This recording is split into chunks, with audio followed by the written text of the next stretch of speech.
بسم اللہ الرحمن الرحیم۔ حاضرین و سامعین کرام، سیرت مبارکہ کو ہم رسول پاک علیہ السلام کی سماعت فرما رہے ہیں، اور کل اہل مکہ کے نازیبا سلوک اور اذیت کو کل ہم نے سنا۔ اب یہاں سے مسلمانوں پر ظلم اور ستم کے پہاڑ اس عنوان سے بتلایا جا رہا ہے۔ کفار کی اذیت رسانیاں صرف سرکار دو عالم صلی اللہ علیہ وسلم کی حد تک محدود نہ تھی، بلکہ وہ صحابہ کرام رضی اللہ عنہم اجمعین کو بھی اذیتیں پہنچاتے اور ان پر مسائل اور تکالیفات کے پہاڑ ڈھاتے، مختلف انواع کی اذیتیں دیتے۔ کسی کو آگ پر لٹاتے تو کسی کو گرم تپتی ہوئی ریت پر لٹا دیتے، اور برہانہ کر کے سینے پر وزنی پتھر رکھ دیتے، کسی کو قید کر کے گھٹیری میں بند کر دیتے، تو کسی کے ہاتھ پیر باندھ کر ناک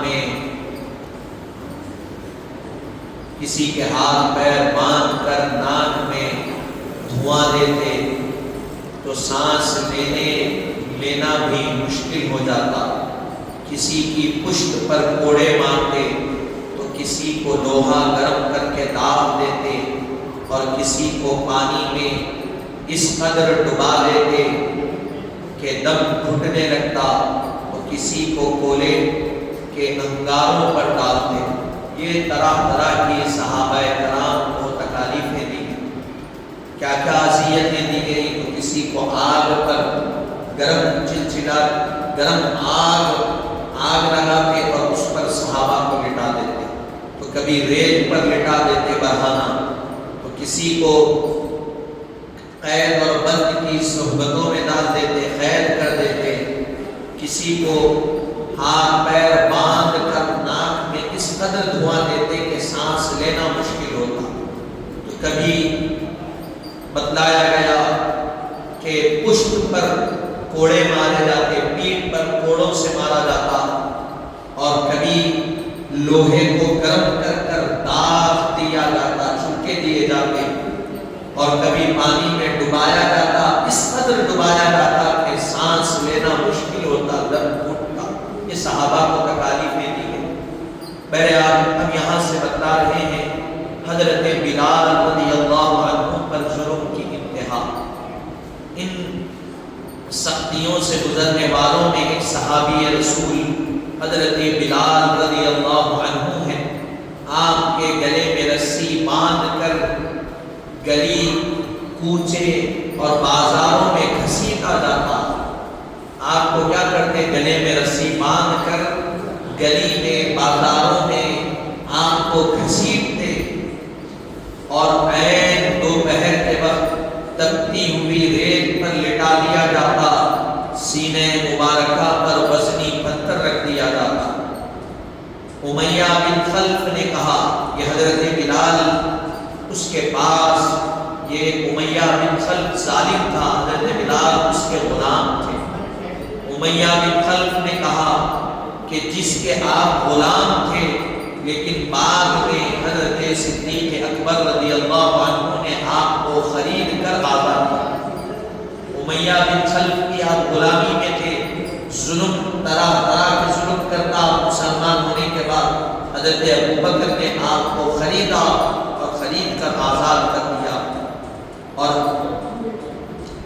نے کہا، امیہ بن خلف نے کہا کہ اے بلال، اسلام کو چھوڑ دو، ایمان سے باز آ جاؤ۔ یہ ظلم کر کر وہ کیا کہتا؟ امیہ بن خلف گلے میں رسی ڈال کر گھسیٹتا، چلچلاتی دھوپ پر لٹا کر سینے پر وزنی پتھر رکھ کر کہتا کہ اے بلال، اسلام کو چھوڑ دو، ایمان سے باز آ جاؤ۔ لیکن حضرت بلال بآواز بلند یہی کہتے، احد احد احد، اللہ ایک ہے، اللہ ایک ہے، اللہ ایک ہے، میں کبھی اسلام کو چھوڑنے والا ہوں۔ یہ حضرت بلال نے سنایا۔ آل یاسر کی قربانیاں اسلام کی خاطر تکلیف اٹھانے والوں میں آل یاسر بھی ہیں۔ چنانچہ ایک مرتبہ حضرت عمار بن یاسر رضی اللہ عنہ کو کفار نے اتنا مارا کہ آپ بے ہوش ہو گئے۔ آپ کی والدہ حضرت سمیہ جب اسلام لائی تو ابو جہل نے آپ کو شہید کر دیا۔ یہ اسلام کی سب سے پہلے شہید ہونے والی خاتون ہے حضرت سمیہ۔ آج ان کو بھول گیا، اسلام بھلا دیا، لیکن تاریخ اسلام اور سیرت کی کتابوں میں لکھا گیا کہ سب سے پہلے اسلام کے لیے قربان ہونے والی خاتون حضرت سمیہ رضی اللہ عنہ۔ اسلام لائی، ابو جہل نے آپ کو شہید کر دیا، نیزہ مارا، آپ کے پیٹ پر وہ نیزہ لگا اور آپ شہید ہو گئے۔ اسلام کے لیے آپ نے اپنی جان کو قربان کر دیا۔ حضرت عمار بن یاسر کو اتنا مارتے کہ آپ بے ہوش ہو جاتے۔ آپ کو نیزہ یعنی ابو جہل نے اس نے آپ کو نیزہ لے کر زیر ناف ایسا مار کیا کہ آپ شہید ہو گئے۔ اسلام میں سب سے پہلی شہید ہونے والی خاتون آپ ہی ہیں۔ حضرت عمار رضی اللہ عنہ کے والد حضرت یاسر کو بھی رضی اللہ عنہ کو بھی اتنا مارا گیا، ظالم مارتے رہے یہاں تک کہ آپ بھی شہید ہو گئے۔ آپ سوچئے حضرت عمار، آپ کی والدہ بھی شہید ہوئی حضرت سمیہ، آپ کے والد حضرت یاسر بھی شہید ہوئے، ظلم اور بربریت کا شکار ہوئے، اتنا مارے کہ آپ اپنی جان کو قربان کر دیے، شہید ہو گئے۔ تو یہ اسلام کے ابتدا میں یہ ظلم صحابہ پر کیا تھا۔ حضرت صہیب رضی اللہ عنہ کا یہاں سے واقعہ بتایا جا رہا۔ حضرت صہیب رضی اللہ عنہ کو بھی کفار طرح کی اذیتیں دیتے۔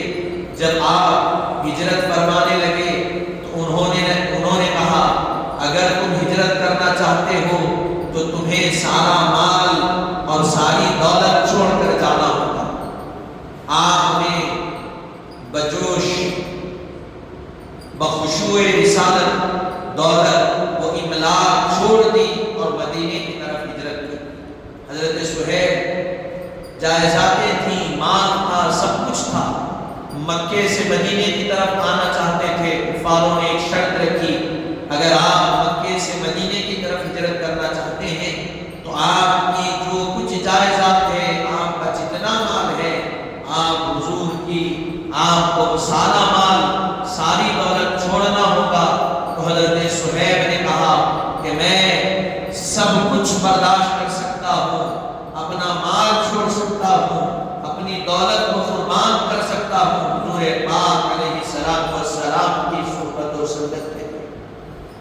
حضور پاک علیہ السلام کی صحبت میں آنے کے لیے، حضور سے ملاقات کے لیے حضرت صہیب رومی نے اپنی ساری دولت کو، اپنے سارے مال کو مکے پہ چھوڑ دیا اور کہا یا رسول اللہ، سب ظلم اور ستم گوارا ہے، بس تم کہہ دو کہ یہ ہمارا۔ حضرت صہیب رومی نے ساری مال جائیداد جو کچھ تھا مشرکین کو دے دیا، کہا کہ میں رسول اللہ کے چہرے انور کے دیدار کی خاطر سب کچھ قربان کرنے کے لیے تیار۔ غرض کہ حضرت نبی کریم صلی اللہ علیہ وسلم کے جانثاروں کو طرح کی تکلیفیں دی گئی۔ کفار نے اذیت اور رسائی میں کوئی کسر نہ چھوڑی، ہر وقت نئی ترکیبوں سے تکلیفیں دیتے رہے، مگر صحابہ کرام رضوان اللہ علیہم اجمعین کی استقامت کے کیا کہنے، اسلام پر ایسے جمے رہے کہ ذرا برابر بھی ایمان میں تنزل نہ آ سکا۔ اس پر ظلم اور ستم اور جو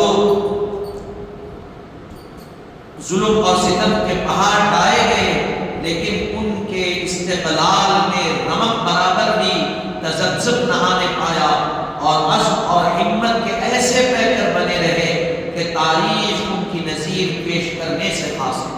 تو یہ صحابہ کرام رضوان اللہ علیہم اجمعین کی ذوات مبارکہ وہ ذوات مبارکہ ہے جنہوں نے حضور پاک کے دست مبارک پر اسلام مصیبتیں آئیں، لیکن ساری مصیبتوں کو انہوں نے برداشت کیا، استقامت کے ساتھ ساری مصیبتوں میں کھڑے رہے، ڈٹے رہے، رمق برابر بھی کمی ان کے ایمان میں آئی نہ ان کے عزم اور ہمت میں، حوصلوں میں۔ اسی لیے صحابہ کرام کے بارے میں کہا گیا یہ حضور کے جانثار ہے، ان پر ایمان لاؤ اور ان سے محبت و عقیدت ہر مسلمان کو رکھنا چاہیے، اس لیے کہ انہوں نے ہر چیز اپنی حضور کے لیے قربان کی۔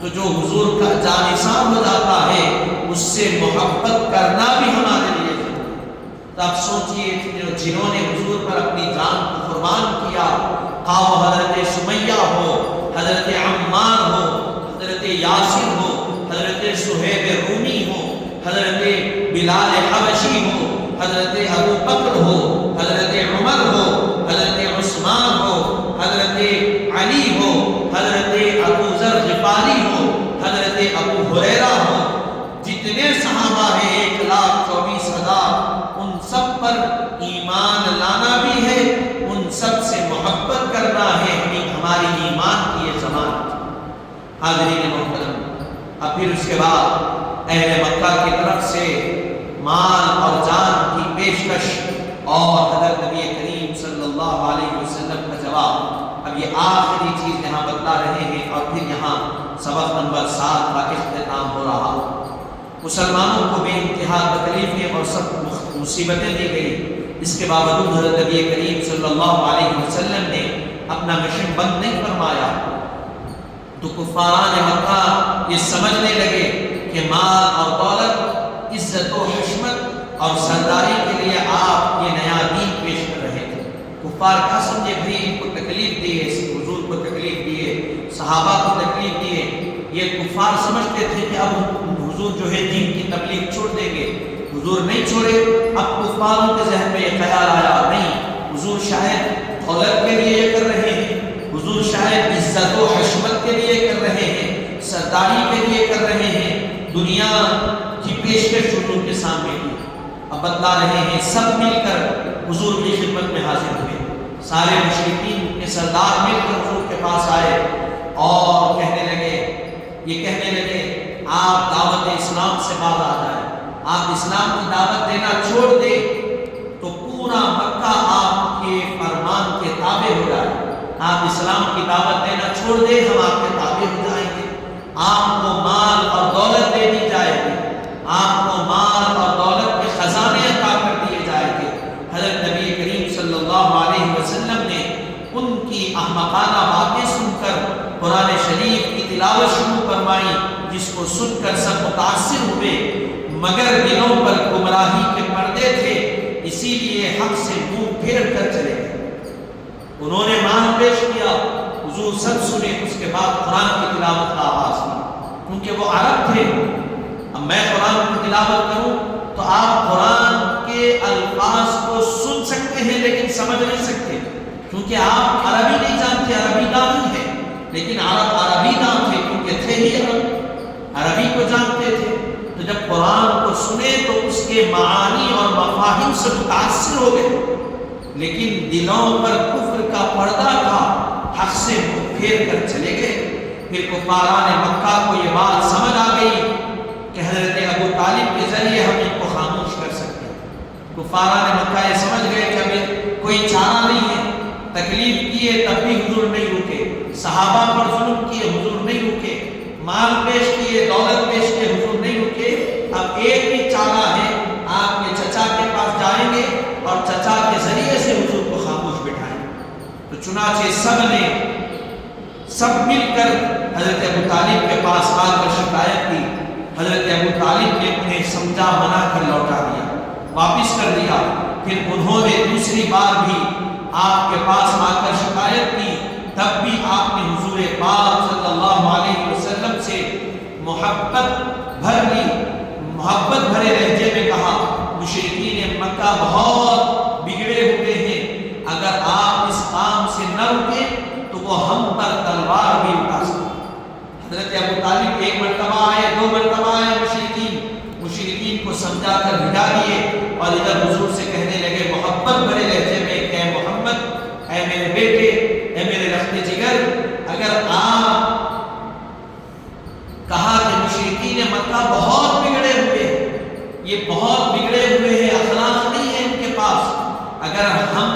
اپنے اگر آپ اس کام سے نہ رکے تو وہاں پر تلوار بھی اٹھا سکتے ہیں۔ یہ گفتگو سن کر حضرت نبی کریم صلی اللہ علیہ وسلم نے فرمایا چچا جان اگر یہ لوگ میرے دائیں بائیں ہاتھ میں سورج، میرے دائیں ہاتھ میں سورج اور بائیں ہاتھ میں چاند لا کر بھی رکھتے تب بھی میں اپنے اس کام سے باز نہ ہوں۔ حضور کیا فرمایا چچا جان یہ دولت کی بات کر رہے ہیں، یہ عزت کی بات کر رہے ہیں، یہ بہترین خوبصورت عورت کو میرے سامنے پیش کر رہے ہیں عورتوں کو، چچا جان میرے ایک ہاتھ میں چاند رکھ دے اور ایک ہاتھ میں سورج بھی لا کر رکھے تب بھی میں دین کی دعوت دینے سے نہیں رکوں۔ یہ حضور کا عزم تھا، تب بھی میں اپنے کام کو سے باز نہ آؤں گا یہاں تک کہ یہ کام مکمل ہو جائے، پھر بھی میں اس راہ میں اگر میں اس راہ میں شہید ہو جاؤں تب بھی میں اس کام سے نہیں رکوں۔ یا رسول اے چچا جان یہاں تک کہ یہ کام مکمل ہو جائے اور یہ مجھے شہید بھی کر دے تب بھی میں اس کام سے نہیں رکوں گا۔ آپ کی یہ گفتگو سنی تو انہوں نے کہا اے پیارے بھتیجے اپنا مشن جاری رکھنا، جب تک میں ہوں آپ کا کوئی بال بھی باندھا نہیں کر سکتا جب تک آپ کا چچا زندہ۔ کون کہہ رہے ہیں؟ حضرت ابو طالب کہہ رہے ہیں۔ حاضرین محترم آج دنیا ان پر انگلیاں اٹھاتی ہے، نادانوں سوچو یہ وہی حضرت ابو طالب ہے، فرما رہے ہیں کہ اے بھتیجے آپ اپنا مشن جاری رکھنا، جب تک آپ کے چچا زندہ ہے کوئی ایک آپ کے بال کو بھی ہاتھ نہیں لگا سکتا، میں دیکھوں گا کون آپ کے بال کو ہاتھ لگائے۔ حاضرین محترم یہ حضرت رسول پاک کا چچا سب آپ کے ساتھ کھڑے رہے تب جا کر یہ اسلام پھیلا۔ آپ